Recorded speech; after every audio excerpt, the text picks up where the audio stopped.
স্ক্রিনে একটি সমস্যা দেখতে পাচ্ছ। আজকে সমস্যাটি নিয়ে আমরা আলোচনা করব।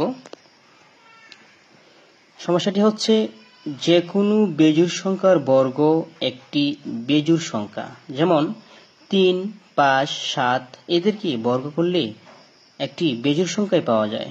যেমন 3কে বর্গ করলে 9 হয়, 5কে বর্গ করলে 25 হয়। এগুলি বেজোড় সংখ্যা।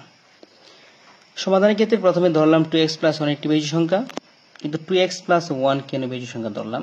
মানে 2 এর সাথে যে কোনো সংখ্যা গুণ করলে একটি জোড় সংখ্যা পাওয়া যায়। মানে x এর মান যে কোনো সংখ্যা বসাতে পারো, জোড় অথবা বেজোড় যে কোনো সংখ্যা যদি গুণ করি 2 এর সাথে, অবশ্যই জোড় সংখ্যা পাওয়া যাবে। আর জোড় সংখ্যার সাথে একটি 1 যোগ করলে বেজোড় সংখ্যা পাওয়া যায়। শর্ত হচ্ছে এই বেজোড় সংখ্যাটিকে বর্গ করতে হবে। আমরা বর্গ করে নিলাম।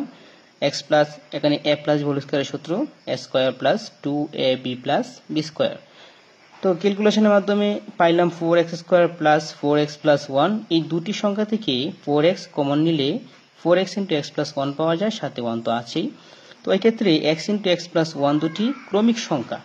আমরা জানি দুটি ক্রমিক সংখ্যার গুণফল একটি জোড় সংখ্যা পাওয়া যায়। যেমন 4, 5 দুটি ক্রমিক সংখ্যা গুণ করলে জোড় সংখ্যা পাওয়া যাবে। 8, 9 ক্রমিক সংখ্যা গুণ করলে একটি জোড় সংখ্যা পাওয়া যাবে।